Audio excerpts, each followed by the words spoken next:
सुने दुख पाप का नाश।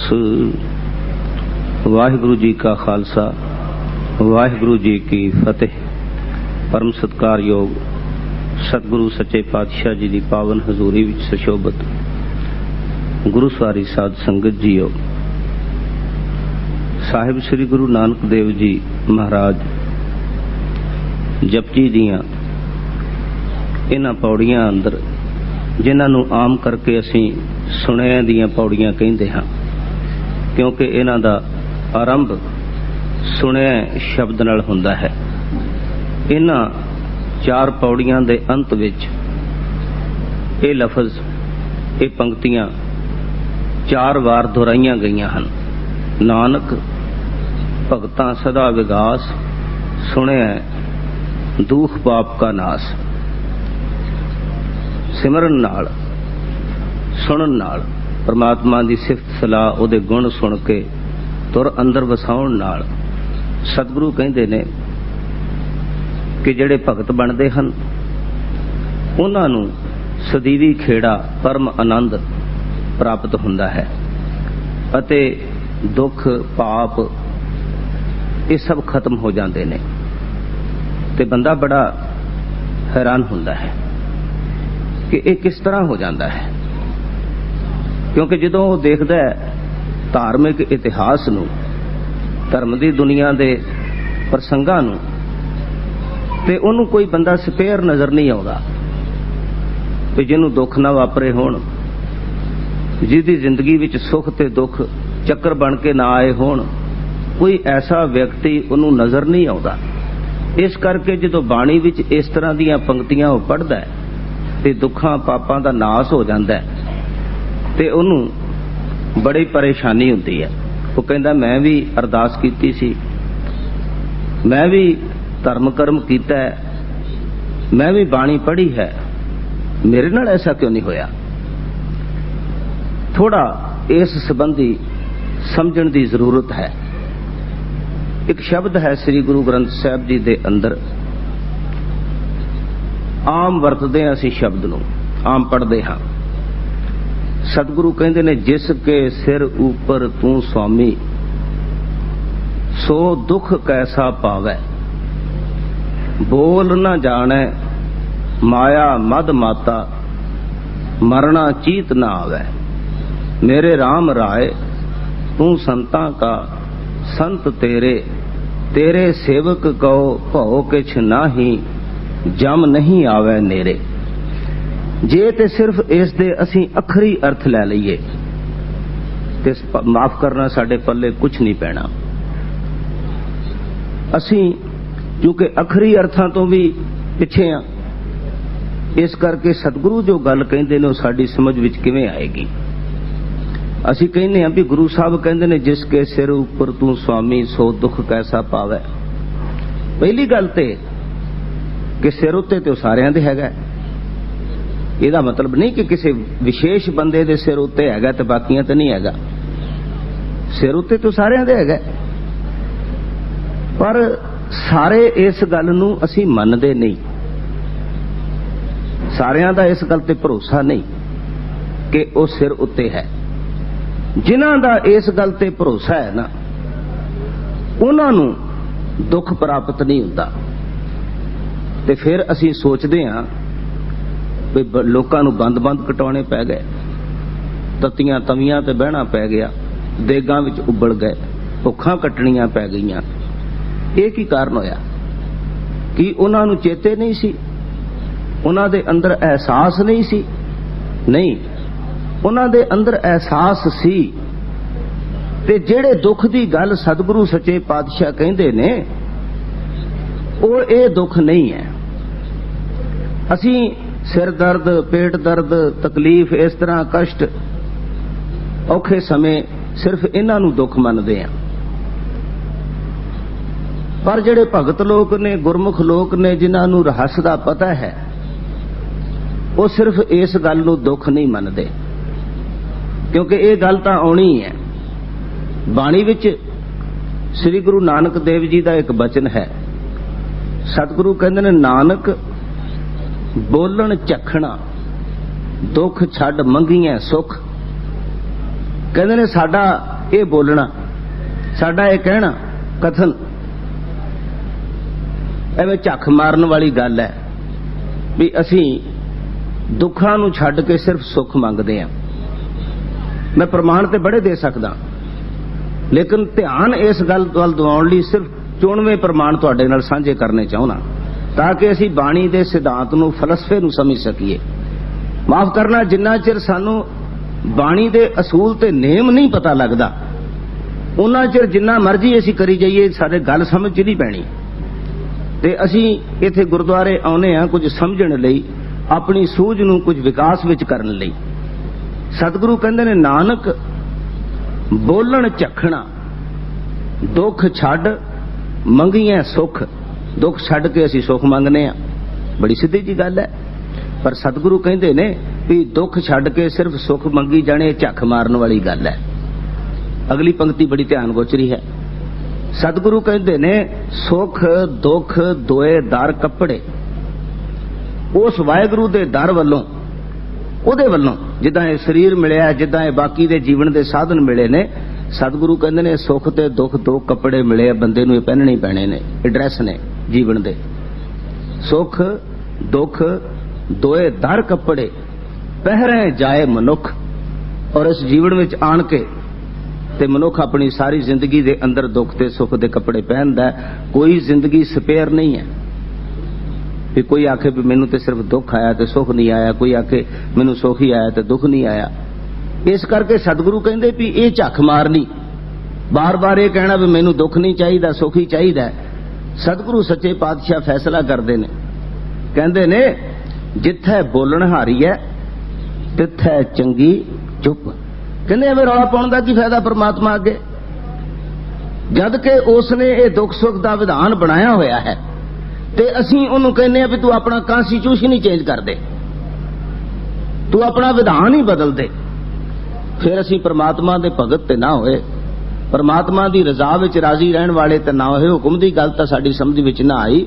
इस करके सतगुरु कहंदे ने जिस परमात्मा अगे रौला पाउण दा कोई फायदा नहीं है, उत्थे चुप रहण धारण करनी, उहदी रजा विच राजी रहना, यही एक साधक ते साबर लोकां दी कहानी है। कहंदे ने कोई फकीर सी ते उहदे सेवक ने भी यह सवाल कर दिता। आखण लगा समझ नहीं आउंदी भी सुख ते समझ विच आउंदा ते दुख नहीं समझ विच आउंदा। भी परमात्मा ने असीं तुसीं कहने हो भी सारे परमात्मा दे पुत्र ने, ये सारा कुछ ओहदा है, ते उस परमात्मा ने उस खुदावंद ने एक ही कीता भी सुख बना दिते नाल दुख भी बना दिते।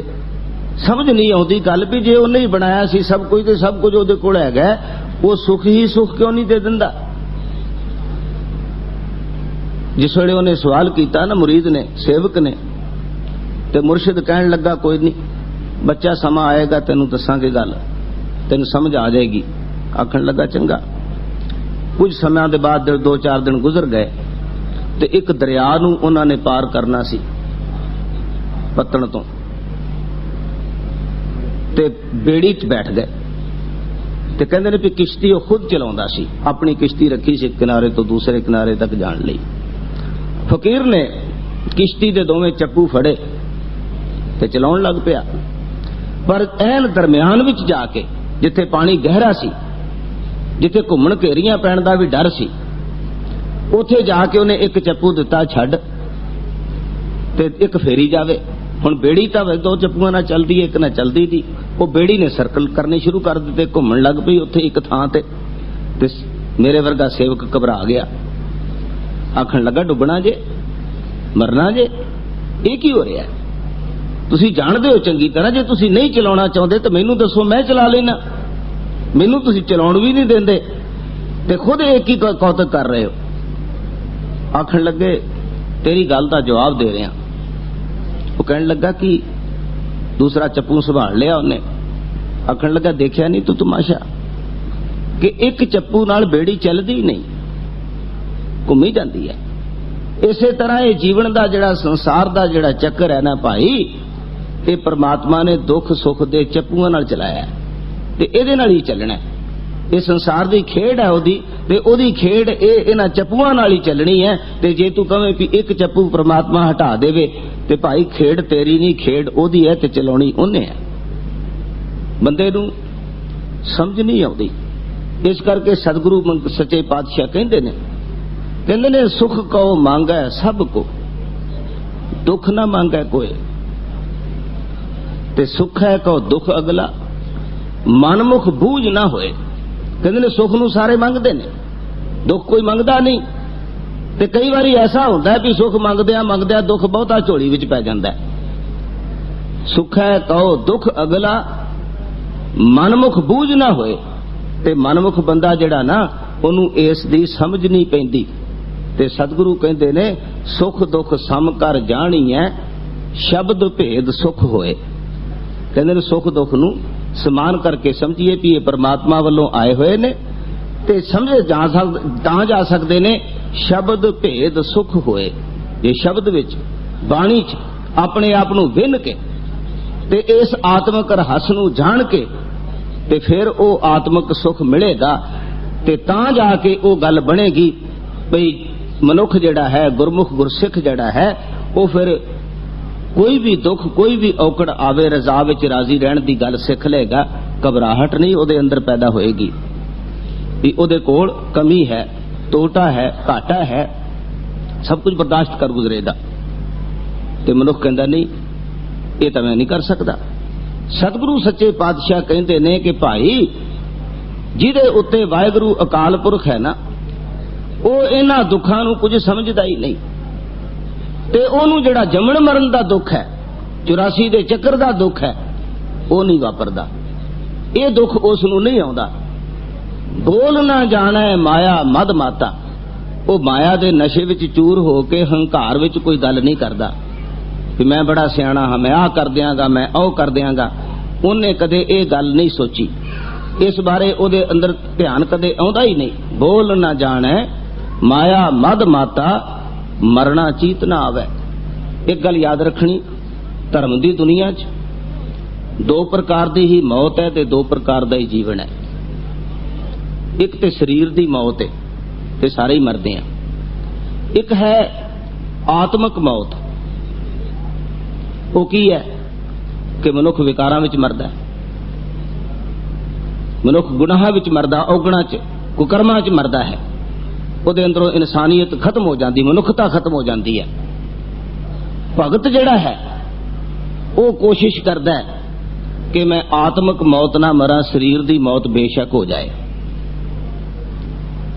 ਇਸ ਵਾਸਤੇ ਉਹ ਆਤਮਿਕ ਜੀਵਨ ਬਣਾਉਣ ਦਾ ਯਤਨ ਕਰਦਾ ਹੈ ਤੇ ਦੁਨੀਆਦਾਰੀ ਵਾਲੇ ਪਾਸੋਂ ਉਹ ਮਰਨ ਦੀ ਕੋਸ਼ਿਸ਼ ਕਰਦਾ ਹੈ।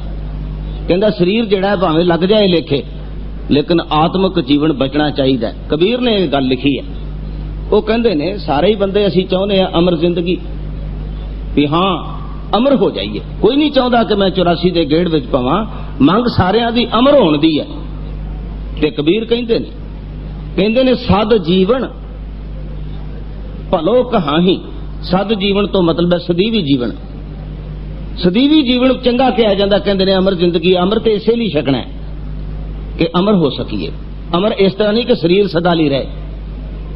ਭੁਲੇਖਾ ਹੈ, ਸਰੀਰ ਕਦੇ ਨਹੀਂ ਰਹਿਣਾ। ਇਹ ਤਾਂ ਪਰਮਾਤਮਾ ਦਾ ਕੁਦਰਤੀ ਨੇਚਰ ਦਾ ਇਹ ਸਿਧਾਂਤ ਹੈ ਕਿ ਸਰੀਰ ਨਹੀਂ ਰਹਿਣਾ। ਜੋ ਉਪਜਿਓ ਸੋ ਬਿਨਸ ਹੈ, ਜੋ ਘੜਿਆ ਉਹ ਭਜਣਾ ਹੀ ਹੈ। ਇਸ ਲਈ ਅੰਮ੍ਰਿਤ ਇਸ ਲਈ ਤਾਂ ਛਕਣਾ ਨਹੀਂ ਕਿ ਸਰੀਰ ਸਦਾ ਵਾਸਤੇ ਰਵੇ। ਕਬੀਰ ਕਹਿੰਦੇ ਨੇ ਕਿ ਅਮਰ ਜ਼ਿੰਦਗੀ ਸਾਰੇ ਮਨੁੱਖ ਮੰਗਦੇ ਨੇ। ਸਦ ਜੀਵਨ ਭਲੋ ਕਹਾਹੀ, ਚੰਗਾ ਸਮਝਿਆ ਜਾਂਦਾ, ਪਰ ਕਬੀਰ ਕਹਿੰਦੇ ਨੇ ਮੂਏ ਬਿਨ ਜੀਵਨ ਨਹੀਂ। ਜਿੰਨਾ ਚਿਰ ਭਾਈ ਇਹ ਦੁਨੀਆ ਦੇ ਦੁੱਖ ਸੁੱਖ ਮੋਹ ਮਮਤਾ ਦੇ ਚੱਕਰ ਵਾਲੇ ਪਾਸਿਓਂ ਮਨੁੱਖ ਨਹੀਂ ਮਰਦਾ, ਇਹਨਾਂ ਦੀ ਆਸ ਤੋਂ ਉੱਚਾ ਨਹੀਂ ਉੱਠਦਾ, ਉਹਨਾਂ ਚਿਰ ਉਹ ਅਮਰ ਜ਼ਿੰਦਗੀ ਮਨੁੱਖ ਨੂੰ ਪ੍ਰਾਪਤ ਨਹੀਂ ਹੁੰਦੀ, ਮਿਲਦੀ ਨਹੀਂ। ਇਸੇ ਕਰਕੇ ਕਬੀਰ ਨੇ ਇਸੇ ਸੰਬੰਧ ਵਿੱਚ ਹੀ ਕਿਹਾ ਸੀ ਵੀ ਜਿਸ ਮਰਨਾ ਤੇ ਜਗ ਡਰੈ ਮੇਰਾ ਮਨ ਆਨੰਦ। ਔਰ ਜਿਹਨੂੰ ਇਹ ਮਰਨਾ ਆ ਜਾਏ ਉਹ ਮੈਦਾਨੇ ਜੰਗ ਵਿੱਚ ਮਰਨ ਲਈ ਹਰ ਵੇਲੇ ਤਤਪਰ ਹੈ। ਉਹ ਦੁਨੀਆ ਦੇ ਦੁੱਖਾਂ ਵਿੱਚ ਜੂਝਣ ਲਈ ਹਰ ਵੇਲੇ ਤਤਪਰ ਹੈ। ਉਹਨੂੰ ਕੋਈ ਫਰਕ ਨਹੀਂ ਪੈਣ ਲੱਗਾ ਕਿਉਂਕਿ ਉਹਨੂੰ ਸਮਝ ਆ ਗਈ ਹੈ। ਇਸ ਕਰਕੇ ਸਤਿਗੁਰੂ ਕਹਿੰਦੇ ਨੇ ਜਿਸ ਕੇ ਸਿਰ ਉੱਪਰ ਤੂੰ ਸੁਆਮੀ ਸੋ ਦੁੱਖ ਕੈਸਾ ਪਾਵੈ, ਬੋਲ ਨਾ ਜਾਣੈ ਮਾਇਆ ਮਦ ਮਾਤਾ, मरना चीत ना आवे। जिहड़ा हंकार विच बोल बोलदा मैं आ कर दियांगा मैं ओ कर दियांगा, ओदी मौत अज भी होई कल भी हो ते मरिया ही पिया, क्योंकि ओदे अंदर आत्मक जीवण कोई नहीं है। पर जिहड़ा भगत है, जिहड़ा समझदा मेरे सिर ते मालक वाहिगुरू अकाल पुरख है, ओनू ये मौत चित्त विच नहीं आउंदी। ते असीं अर्थ कीते होए ने कि ओनू दुख नहीं लगदा, ओदा शरीर नहीं मरदा, ते फिर तां झूठ हो गई बाणी, फिर तां तुहानूं इहो जिहा बंदा लभना कोई नहीं, क्योंकि सानू समझ नहीं, इस करके असीं अर्थ दा अनर्थ करदे हां। इस तरह के बहुत वचन ने गुरु ग्रंथ साहब दे अंदर, ते सतगुरु सच्चे पातशाह कहंदे ने कि नहीं, जिहड़ा भगत है गुरमुख गुरसिख है वो इतने विकास में चला जाता है, इतने खेड़े में चला जाता है कि इन्हां दुखां सुखां की कहानी तो बिल्कुल थले रह जाती है, उहदे लई इन्हां दी कोई अहमियत नहीं रहिंदी। इस करके सतगुरु कहंदे ने नानक भगतां सदा विगास सुने दुख पाप का नाश। कहंदे ने परमात्मा दा नाम सुनन नाल मनुख दे अंदरों दुखां पापां दी कहानी जिहड़ी है ना वो खत्म हो जाती। विचारवाना ने एक गल कही है, वो कहंदे ने जिहड़ा पाप है ना ये असल विच दुख दा बीज है। पाप जिहड़ा है ये दुख दा बीज है। फर्ज करो कोई कार कोलों दी लंघी है ते बंदा कहंदा भी बड़ी चंगी है, ते फिर ओदा ध्यान चला जाता भी ये कार मेरे कोल होनी चाहिए, जे ते लंघ गई ते चली जाई ठीक है, पर जे ओदे नाल चल पिया भी ये मेरे कोल होनी चाहिए है, फिर वो सोचेगा भी हुण मनी किद्दां लियांदी जाए, ठगी ठोरी किवें कीती जाए, यानी कि बीज बन गया ते अगों फिर हुण कहानी दुख दी शुरू होएगी, क्योंकि ओदे लई फिर उन्हें संघर्ष करना है। ये मनुख दे अंदर जिहड़ी पकड़ दी भावना है ये असल विच मनुख नूं उस बीज तो फिर दुख तक पहुंचाउंदी, दुख फल है उहदा नतीजा है। ते मनुख इसे तरह जिन्नियां क सोचां सोच के इस तरह दे कर्म करन दी कोशिश करदा है, उन्ने ही दुख उहदे अंदर प्रफुल्लित हुंदे ने ते उन्हां तो बच नहीं सकदा, उन्हां तो इहनूं कदे लांभे होया वेखना औखा है। इसलिए सतगुरु सच्चे पातशाह कहंदे ने कि जिहड़ा मनुख परमात्मा दी बंदगी वाले पासे तुरदा है ना, उहदी कहानी यह है भी जदों वो परमात्मा दे नाल अपनी सुरत जोड़ लेंदा ना ते ये पाप पुन दुख सुख दी कहानी पिछे रह जाती है। फिर ये दुख सुख आउंदे ने उन्होंने कोई चिंता नहीं, लंघ जाते हैं, कहता लंघने ने आने ने। जिस तरह हर मौसम आउंदा है चला जाता है, इस तरह समझदा है सदीवी रहन वाले नहीं, ते सानू फिक्र पै जांदा भी ये सदीवी रहणगे। असीं सुख नूं फड़ के सदीवी रखना चाहुंदे हां, दुख नूं भजाउण दी कोशिश करदे हां, साडा सारा जोर इस गल उत्ते लग जाता है ते कदे इस पासे ध्यान ही नहीं देंदे कि ये तां पास आउण होण वालियां चीज़ां ने, ये अज हैण कल नहीं होणगियां, ते सदा रहण वाला वाहिगुरू अकाल पुरख दा नाम है, उहदे नाल असीं अपना संबंध बनाउण दी कोशिश नहीं करते। ते सतगुरु सच्चे पातशाह पहली पौड़ी विच इस गल दा जिक्र करदे ने, कहंदे ने सुने है सिद्ध पीर सुर नाथ।